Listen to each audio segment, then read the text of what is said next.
Testing 1, 2, 3, 4. Greetings, this is Andre Retta from The Collector's Corridor. As you can see, we have a selection of different versions of Robert Louis Stevenson's The Child Garden of Verses. I have my mom, Dr. Lisa Retta, here to share with us her love and fondness of such old world books, and as well as discussing their lure. Mom, thank you for joining in here. As we can see, these are all different versions, different editions. Correct. You see this one appears, I would guesstimate, to be 1930s, 1920s. This one likely 1940s, 50s. This one here in the middle, probably a more recent one. I'm guessing it was reprinted in the 60s, but I could be very wrong.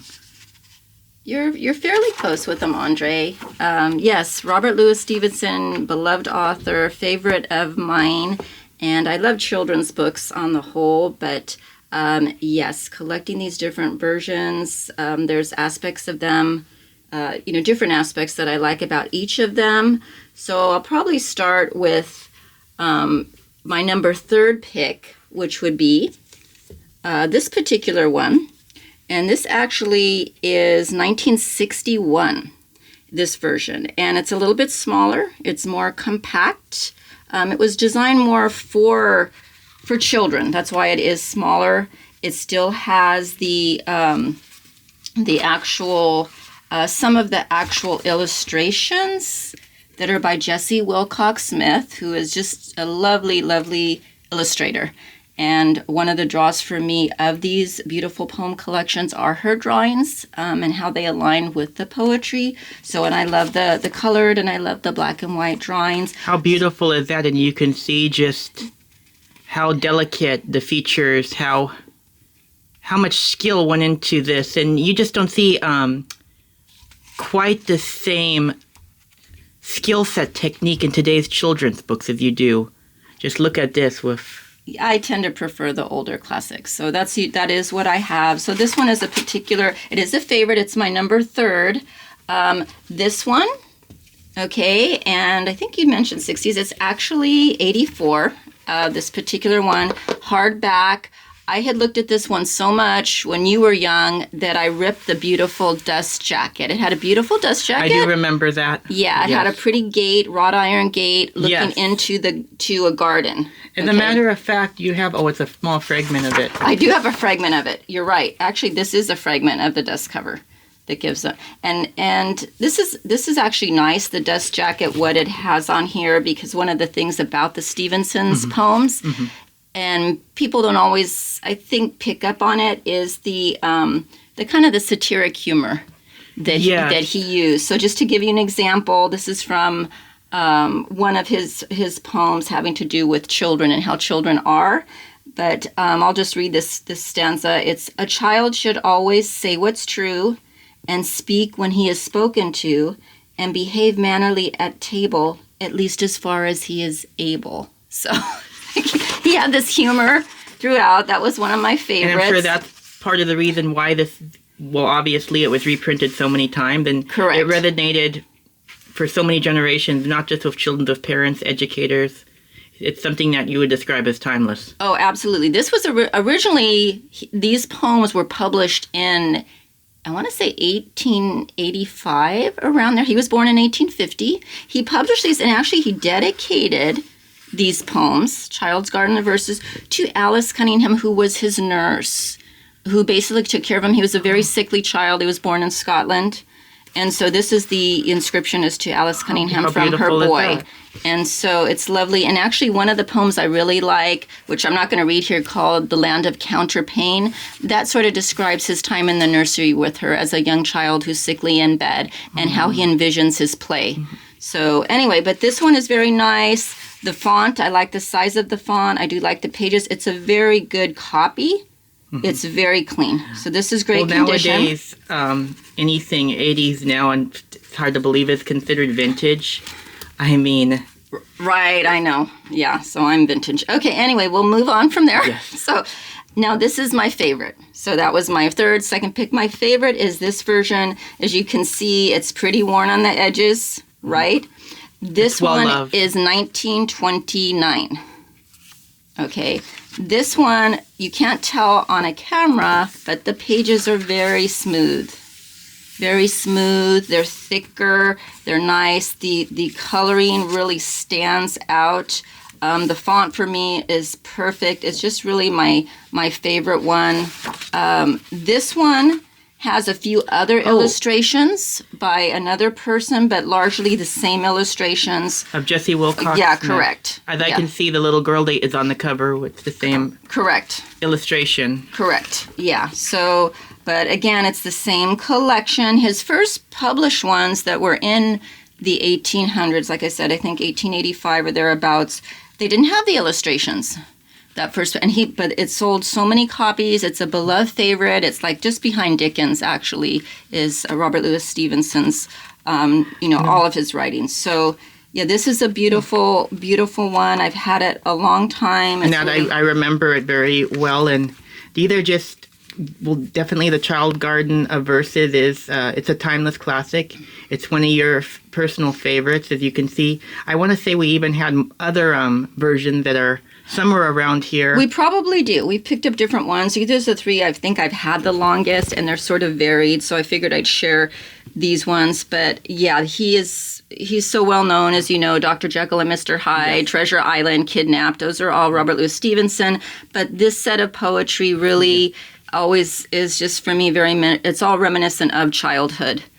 So for me to take a look at it at any time and look at the beautiful illustrations where I'm just sitting, having my tea, sitting outside. It's a nice leisure activity. And Mom, as you know, you have cultivated a vast collection of vintage children's books over the years. It's not so much the monetary value for you, although in general, many people who focus on collecting vintage antique books, they tend to be either after first edition, so forth, things that obviously hold money. For you, what exactly is the draw in these books? Not just what we have here, but all of these ones that you've collected over the years in general. It definitely is not anything to do with the monetary value. I have in the past looked up monetary value of books, but that is not why I collect books. I think it's just a love of the material.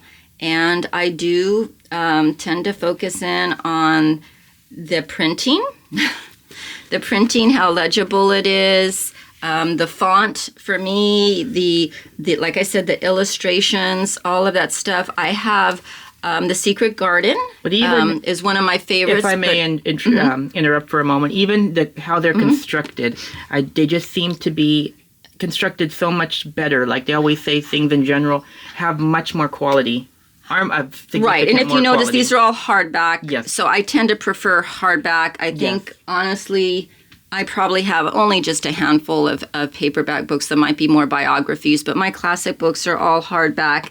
And yes, I look at the binding. I do like, the name of the title of the book on there. And so I think the aesthetics of the book itself is a big appeal to me. I like to be able to hold a book. I do have a Kindle, but to me it doesn't have the same impact on me as actually looking at this and flipping through it, and also sharing it. I share it with younger people as well.